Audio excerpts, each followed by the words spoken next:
I'm Lorenzo Trefethen with Trefethen Family Vineyards. Happy to be here at the Argyos supporting the Sun Valley Wine Auction, which my parents were founding members of. So we've participated every year since the very beginning, and I've been coming to this beautiful valley my entire life. Every summer for the wine auction, and in winter, of course, for skiing as well.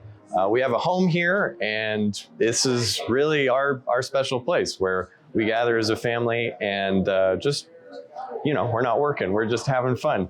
And we donated this lot to support arts education here in the Wood River Valley because this is our home, and we love it here. And I have a 2-year-old at home now. I can't wait for her to enjoy some of the summer programming that they put together. It's going to be a great night. I got my monkey suit on, happy to celebrate Prince and Purple Rain and with the Portland Cello Project. It's going to be an exciting evening.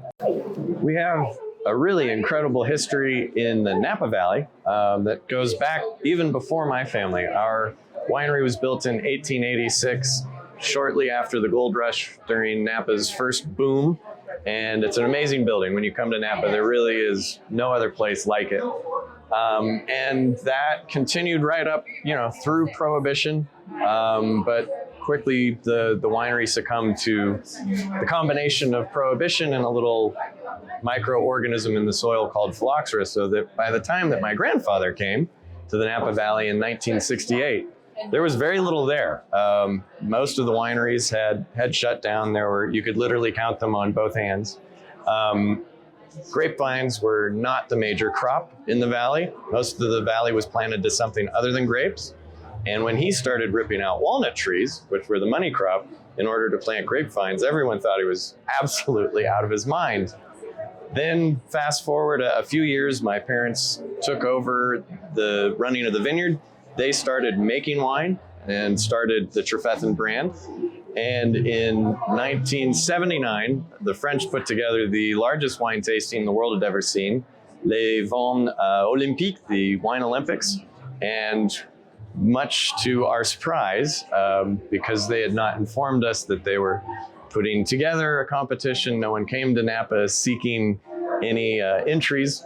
After gathering wines from around the world from 33 different countries and tasting through them all, Trefethen Chardonnay was declared the best Chardonnay in the world. And when my mother got that phone call, she was nearly floored, and took a while for her to understand what was happening. It wasn't the age of Twitter, so news traveled very slowly, and she thought that this was actually a practical joke that our friends were playing on us, right up until the CBS News helicopter landed on our cellar door. And that's when we realized that we really had won this amazing award. Meanwhile, back in France, as you might imagine, there were some rather disgruntled wine producers in Burgundy who challenged the results and demanded a rematch. And that rematch took place, again, without our knowledge, in Burgundy the following year.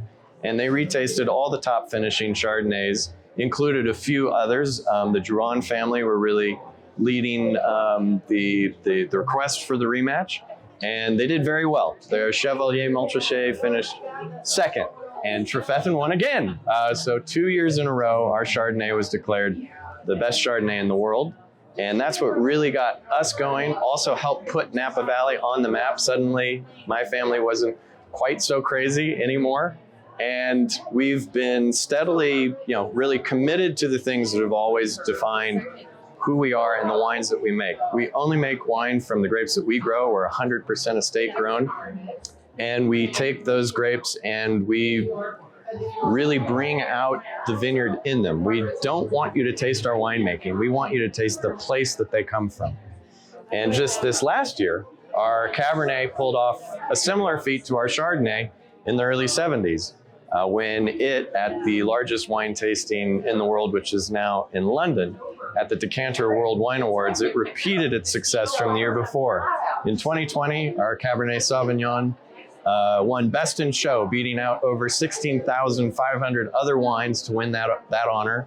And in 2021, the tasting was even bigger, over 18,000 wines, and our Cabernet won again. So I've been bothering my parents my whole life trying to understand what it was like to win that award in the 70s. And now I know, because we just did it again. And really, you know, through the strength of our vineyard and the learning process that we've gone through over the last 50 years, we're able to make that transition from the greatest Chardonnay in the world, and we're going to be having some of the greatest Chardonnay in the world tonight, to also making one of the great Cabernets of the world. Wine is unlike many other things. Wine is inherently social. It brings us together. And it's been an interesting realization over these past few years of major worldwide disruptions and things that have happened that are much larger than ourselves, to reflect on what we're doing. And certainly at the beginning of the pandemic, we were wondering what the heck we were doing, doing something as frivolous as making wine in the Napa Valley. But as the pandemic lengthened, we realized that we were providing really an essential service. We were providing a way for people to enjoy their lives at home. And the joy that a bottle of wine can bring into your life, that when you crack that cork, the memories that it brings back, the places that it takes you, and also the deep connections that it creates, are why wine is so important and why I do what I do. That's really why I got into the family business in the first place, is the magic of bringing people together. So cheers.